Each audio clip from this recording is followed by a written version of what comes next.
Nous sommes des chasseurs-cueilleurs vivant autrefois de la chasse et de la cueillette de fruits et de graines. Nous vivions nus, nous courions pieds nus. Aujourd'hui, nous faisons partie des grands singes.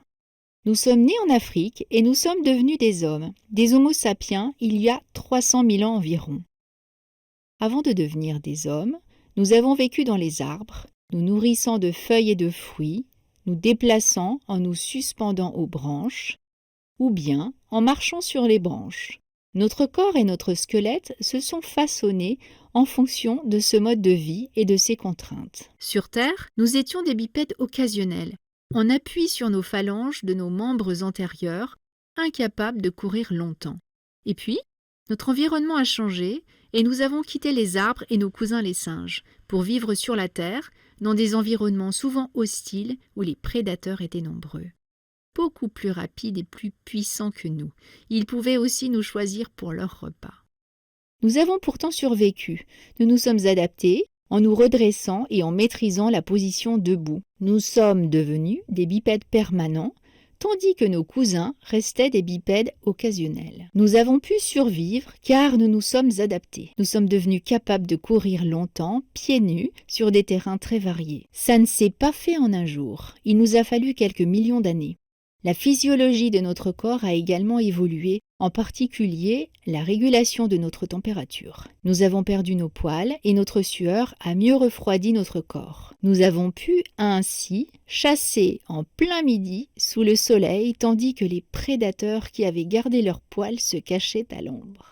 Nous pouvions ainsi poursuivre pendant des heures un animal beaucoup plus gros et beaucoup plus rapide que nous et l'épuiser jusqu'à ce qu'il soit incapable de fuir. Il était alors facile de le tuer avec des armes peu sophistiquées.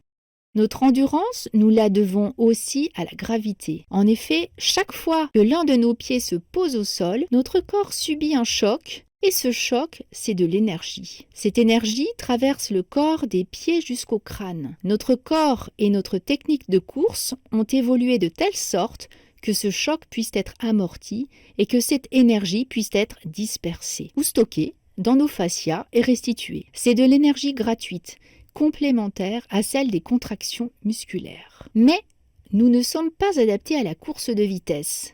Nous sommes de très mauvais sprinteurs, incapables de courir longtemps à notre vitesse maximale. C'est Daniel Lieberman, chercheur à l'université Harvard, qui nous le démontre, dans un article publié dans Nature, une revue scientifique prestigieuse. La couverture résume en 3 mots sa conclusion « Nous sommes born to run ».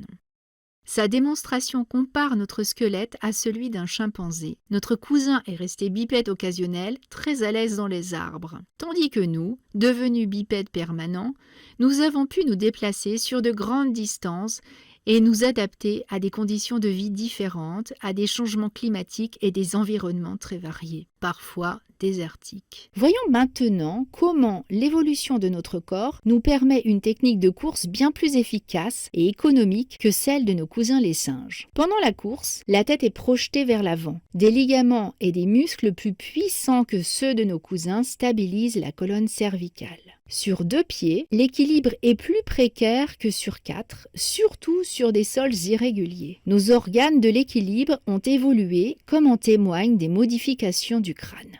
Une course efficace exige des rotations du bassin associées à des rotations du thorax dans un sens inverse et donc des rotations axiales de la colonne vertébrale.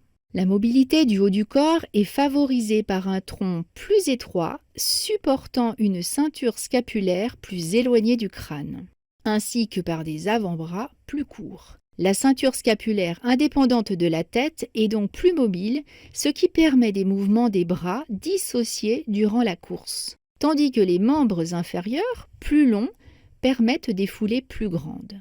Et que les articulations plus volumineuses permettent une meilleure résistance au choc.